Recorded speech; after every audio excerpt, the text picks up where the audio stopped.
ತುಮಕೂರು ಜಿಲ್ಲೆಯ ಎಲ್ಲ ನಾಗರಿಕರಿಗೆ ಒಂದು ಸಿಹಿ ಸುದ್ದಿ ಏನಂತ ಹೇಳಿದರೆ, ನಮ್ಮ ಅಡಿಷನಲ್ SP ಆದಂಥ ಅಬ್ದುಲ್ ಖಾದರ್ ಅವರು ಮುಖ್ಯಮಂತ್ರಿ ಪದಕವನ್ನು ತಂದು ಇಡೀ ರಾಜ್ಯಕ್ಕೆ ಒಂದು ಒಳ್ಳೆ ಹೆಸರು ಮಾಡಿದ್ದಾರೆ ಅಂತ ಹೇಳ್ಬಿಟ್ಟು ಇಡೀ ರಾಜ್ಯದಲ್ಲಿ ಒಂದು ಇದು ನಮಗೆಲ್ಲರಿಗೂ ಒಂದು ಖುಷಿಯಾದ ಸಂತೋಷವಾದಂಥ ಸುದ್ದಿ.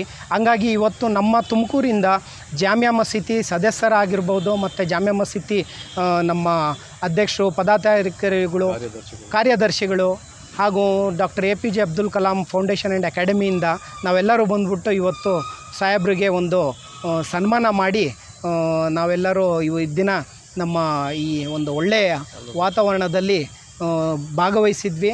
ಹಂಗಾಗಿ ನಮ್ಮ ಒಂದು ಏನು ಆಸೆ ಅಂತ ಹೇಳಿದ್ರೆ, ಇಡೀ ಜಿಲ್ಲೆಯಲ್ಲಿದ್ದಂಥ ಎಲ್ಲ ನಮ್ಮ ಅಲ್ಪಸಂಖ್ಯಾತರಾಗಿರ್ಬೋದು ಮತ್ತು ದಲಿತರಾಗಿರ್ಬೋದು, ನಾವು ನಮ್ಮ ಮಕ್ಕಳಿಗೆ ಒಂದು ಒಳ್ಳೆ ವಿದ್ಯೆ ಕೊಟ್ಟರೆ ಈ ಥರ ಒಂದು ಒಳ್ಳೆ ಹೆಸರು ಮಾಡೋಂಥ ಅಧಿಕಾರಿಗಳು ಆಗ್ತಾರೆ. ನಮ್ಮ ಜಿಲ್ಲೆಯ ಮಣ್ಣಿನ ಇದು ಶಕ್ತಿ ಇದೆ ಅಂತ ಹೇಳ್ಬಿಟ್ಟು ಈ ಸಂದರ್ಭದಲ್ಲಿ ಹೇಳ್ತೀನಿ.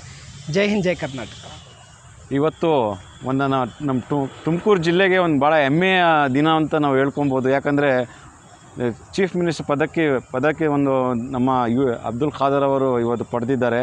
ಅದರಿಂದ ನಮ್ಮ ಫಸ್ಟ್ ಆಫ್ ಆಲ್ ಅವರು ನಮ್ಮ ಕಮ್ಯುನಿಟಿಗೇ ಒಂದು ಇನ್ಸ್ಪಿರೇಷನ್ ಆಗಿದೆ. ಯಾಕಂದರೆ ನಮ್ಮ ಕಮ್ಯುನಿಟಿನಲ್ಲಿ ಎಜುಕೇಷನ್ ಒಂದು ಭಾಳ ಬ್ಯಾಕ್ವರ್ಡ್ನಲ್ಲಿದೆ. ಅದಕ್ಕೋಸ್ಕರ ಇವ್ರಿಗೆ ನೋಡಿ ನಾವು ಅವ್ರಿಗೆ ಇಲ್ಲಿ ಬಂದು ಸನ್ಮಾನ ಮಾಡೋ ಒಂದೇ ಉದ್ದೇಶ ಏನಂದರೆ, ಇವ್ರಿಗೆ ನೋಡಿ ನಮ್ಮ ಮಕ್ಕಳು ನಮ್ಮ ಪ್ರೇರಣೆ ಆಗಿ ಇವರೆಲ್ಲ ಒಂದು ಇನ್ಸ್ಪಿರೇಷನ್ ತಾಳಲಿ ಅಂತ ಅದಕ್ಕೋಸ್ಕರ ಆಮೇಲೆ ಇಂಥ ಅಧಿಕಾರಿ ಆಗಿ ನಮ್ಮ ಮಕ್ಕಳು ಆಮೇಲೆ ಎಲ್ಲ ಮಕ್ಕಳು ನಮ್ಮ ಕರ್ನಾಟಕನಲ್ಲಿ ನಮ್ಮ ಕನ್ನಡಿಗರು ಎಲ್ಲಿದ್ದಾರೆ, ಯಾರ್ಯಾರಿದ್ದಾರೆ ಅವ್ರಿಗೆಲ್ಲರಿಗೂ ಒಂದು ಹೆಮ್ಮೆ ಏನಂದರೆ, ಇವರು ಒಬ್ಬರು ಒಂದು ಕಪ್ಪು ಚಿಕ್ಕೆಯನ್ನು ತಂದಿಲ್ಲ ಇವರು ಇದರಲ್ಲಿ. ಇವರು ಟೋಟಲ್ ಸರ್ವಿಸಲ್ಲಿ ದಕ್ಷ ಅಧಿಕಾರಿ. ಇಂಥ ಅಧಿಕಾರಿಗಳು ನಮ್ಮ ಜಿಲ್ಲೆಗೆ ಮತ್ತು ನಮ್ಮ ದೇಶಕ್ಕೆ, ನಮ್ಮ ನಾಡಿಗೆ ಬೇಕಾಗಿದೆ. ಇಂಥ ಅಧಿಕಾರಿಗೆ ಅದಕ್ಕೋಸ್ಕರ ನಾವೆಲ್ಲ ಬಂದು ನಮ್ಮ ಮಸೀದಿಯಿಂದ ನಮ್ಮ SP ಆಫೀಸ್ ಭೇಟಿ ಮಾಡಿ ಅವ್ರಿಗೆ ಒಂದು ಸನ್ಮಾನ ಮಾಡಿ ಅವ್ರಿಗೊಂದು ಇದು ಮಾಡಿದ್ದೀವಿ. ಧನ್ಯವಾದ.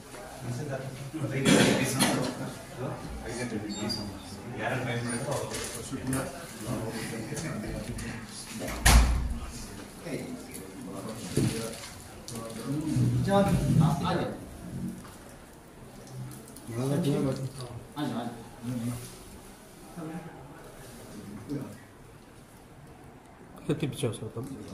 Тебе говорят, ты печешь.